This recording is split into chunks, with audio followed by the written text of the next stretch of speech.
It's not even October.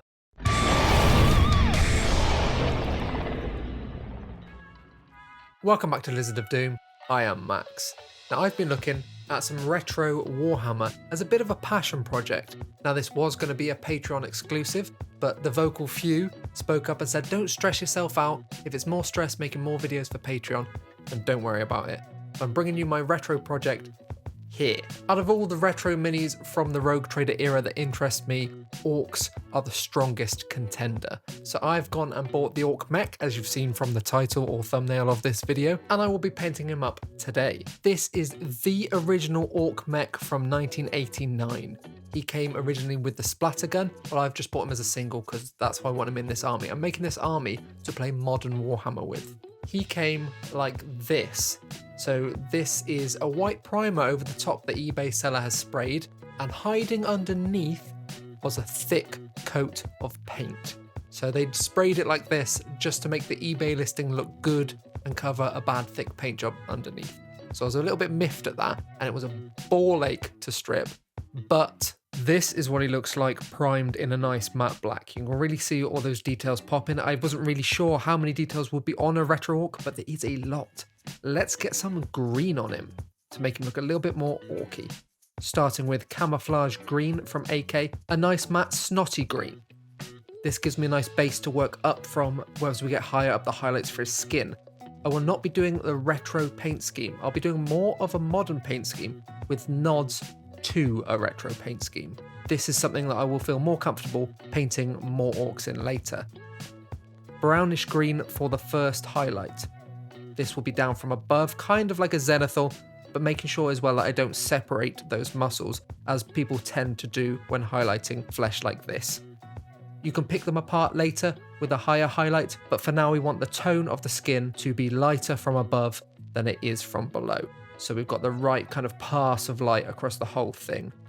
Now moving to Vallejo golden green for the upper highlights. This is where we start picking apart those muscles within the highlights we've placed before with the previous layer, getting smaller and smaller now through the different colors we're moving up through. This is thin coats, almost a glaze up, stippled on here to add a little bit of texture to this orkish skin. Then up to ice yellow, but not pure ice yellow.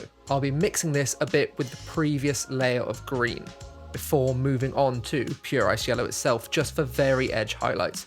But this mix of green is going to be somewhere in the middle, leaning more towards green than yellow.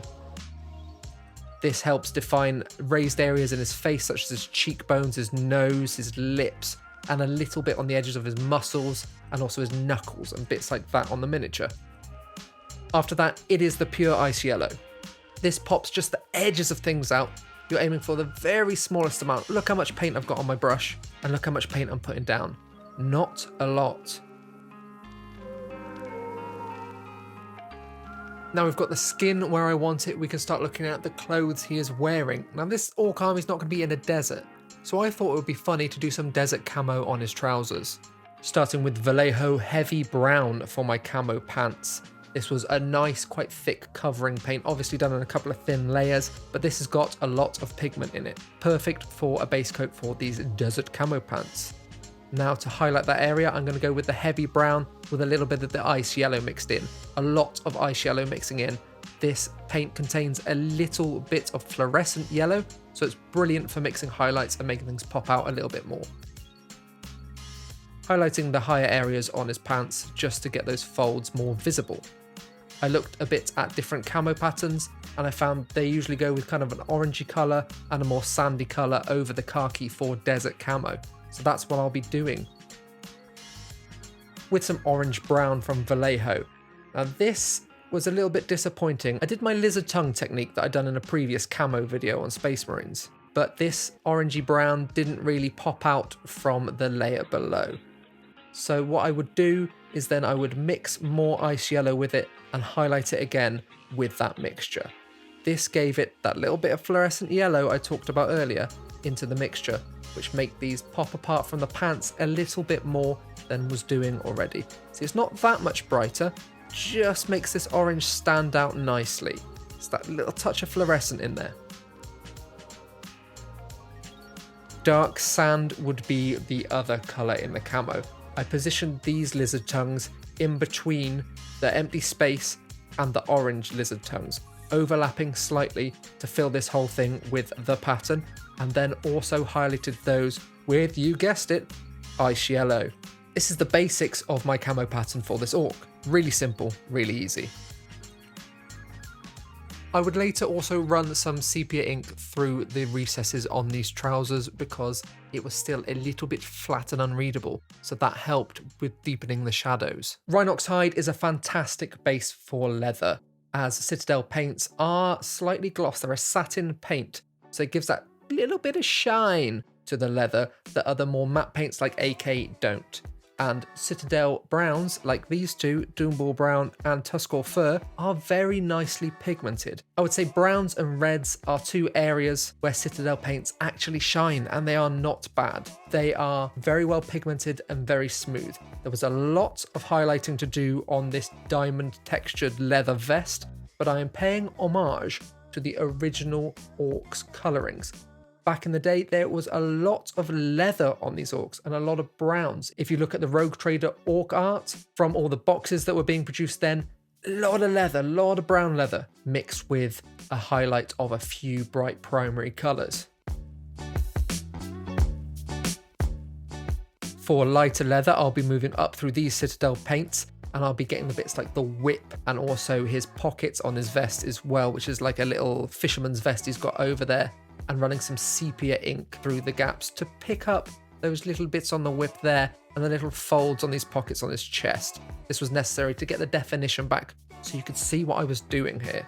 Then it's a simple matter of highlighting up through those layers, thin edge highlights on these light leathery areas, just creating a little bit more separation and more of a line in between the different segments of this whip, and also on his pockets and bits and bobs on his person. Once we have reached the end of these highlights, you can see how much more picked out that is than when it was just base coated and washed. The detail isn't quite as crisp on this as modern minis, but the metal has held up well over the years. Then these bone colours up for his chompers. Orc's teeth is very important, so let's give him a quick simple bone paint job. Lovely chompers. Then for his helmet, this is where the primary colour in retro paint jobs is going to come in. I'm laying down a base of white so I can use Imperial Fist contrast paint over the top. This really punches the yellow up. This is the brightest, quickest way to paint yellow without doing loads and loads of thin layers of a normal yellow paint. Contrast is how I do all of the yellows on my miniatures these days. And then to shade that, I'll be doing something a little bit more special. I will be using this orange ink.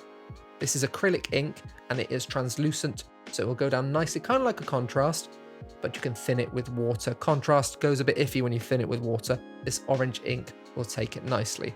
That just adds a bit of depth and shadow to those yellow areas without kind of bastardizing the color into a brown or a black. And there we go, lovely yellow retro looking helmet on him. Nicely shaded with the appropriate color. Then to edge highlight that, it's back to, you guessed it, Mr. Ice Yellow is coming in hot with a nice circle edge highlight around the brim of that helmet and all the little details. Now I did talk to my Patreons about what I should do with these rivets on his helmet. Keep them yellow or paint them metal, and the overall consensus in my work in progress part of the Discord was paint them metal. Before we get on to the metallics, that'll be one of the last steps because I don't want to change my paint water and I'm lazy. I'll be doing the little bits and bobs like tools on his belts and his eyes and things that need doing of that nature. If you have made it this far into the video, consider subscribing. You obviously have liked this or hated it with such passion that you couldn't stop watching. Either way, maybe stick around, pop a subscribe.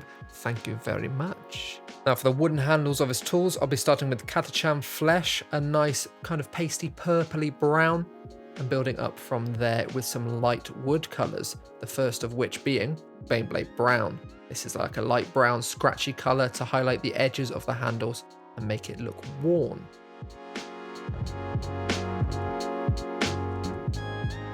Then for the eyes, I'll be doing a vermilion base with a light orange pupil, keeping it very original orky. They all had red eyes, but I was finding this light orange pupil wasn't quite showing up, so guess what?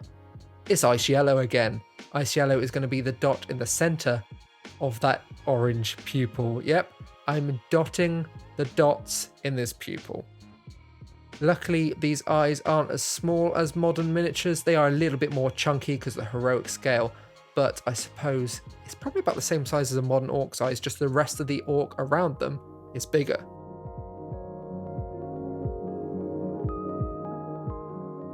The Pro Acryl metals will be how I'll be handling all the little doohickeys on him. The bronze is how I'm going to handle all of the metal on the keys and bits like belt buckles. This will differentiate them from the steel of his tools and the spikes on his armor. Pro Acryl metallics are really nice to work with, and if you haven't tried them, you should. Agrax Earthshade over all that bronze, just to dull it down a little bit, because I won't be highlighting up in a mad way with this color. I will be going back to the original base coat. The Agrax Earthshade dulls the shine, and then you just bring it back on the edges with the original bronze. Now, these Pro Acryl metallics are quite nicely pigmented, so they work as their own highlight if you're painting in this manner. The dark silver will go on the rest of his tools and spikes, and everything else metallic on this miniature. Then after that, I'll be putting some more Agrax over the top of this because I don't want to use Nuln Oil because I don't want it to be black. I want it to be brown, like they've got dirt built over them, rather than shade it with the black, which just looks a bit more like shadows. I guess it could look like oil, but I want these to look like dirty, grubby tools this orc's been scrubbling around with. After that, I go back to the base color of dark silver, but then edge highlights up again with this light silver, just to bring shiny edges to the tools where it's been caught and nicked and worn, and that dirt has rubbed off them during use. I do this all over the rivets and little spikes and bits and bobs all over his body as well. Once that's done, I thin down some Mournfang Brown and put it all over as rust in little patches. This is a very thin glaze of Mournfang Brown, as we don't want it to be overpowering the metallics, just accenting them and putting it around all the rivets and on any bit of iron that is on this miniature. Time for a little bit of basing now, and we are almost there. We're going to go with chocolate brown for the base. This base was just sand and little stones PVA glued, old-fashioned to the base, no texture paint here, covered with chocolate brown. It looks very earthen and a little bit delicious. Next we'll be using Camo Shade. Oh no wait, it's Agrax Earthshade. Oh no wait, it's my mix of both. A 50-50 mix of both I find is a nice shade, especially for metallics or for earth like this, as it brings a little bit of green to it, which adds a little bit of life to the environment. A little subtle way of not keeping it purely brown. Then dry brush back up with the chocolate brown, and then a little Sylvaneth bark over that as a dry brush as well. We are looking pretty much there with this orc. This texture on the base is looking nice, quite classic, but also modern colours. Just need a little bit of greenery. I've been obsessed with these tiny tufts from Gamergrass. They are the 2mm version, so if you want something that's actually in scale with your miniatures, go for these and you get 500 in a pack. Then also, to make them more appropriate size, recently I've been dissecting these flower tufts from Gamergrass, just snipping a little bit off and super gluing that to the base, because this is a more appropriate size than the massive bunch it comes in. There we go, that actually looks like a natural plant now, and not just a mess of yellow confetti. Just a black base rim to go, and we are there. I hope you can see the retro inspiration in this more modern paint job.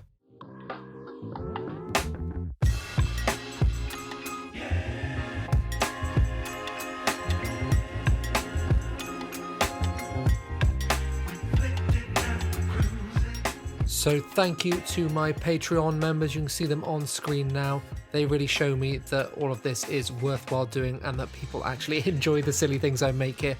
If you would like to join them, the link is on the top right corner of your screen now.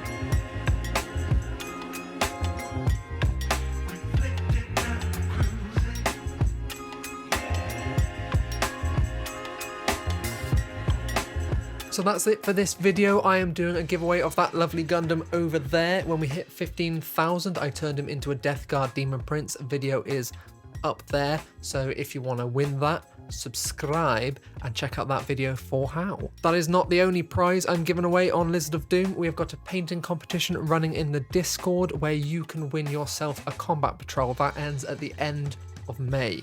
Leave a like for the like throne and a comment for the algorithm gods. Subscribe, please. And it is not a pile of shame, it is a pile of future fun. See you next time, kids.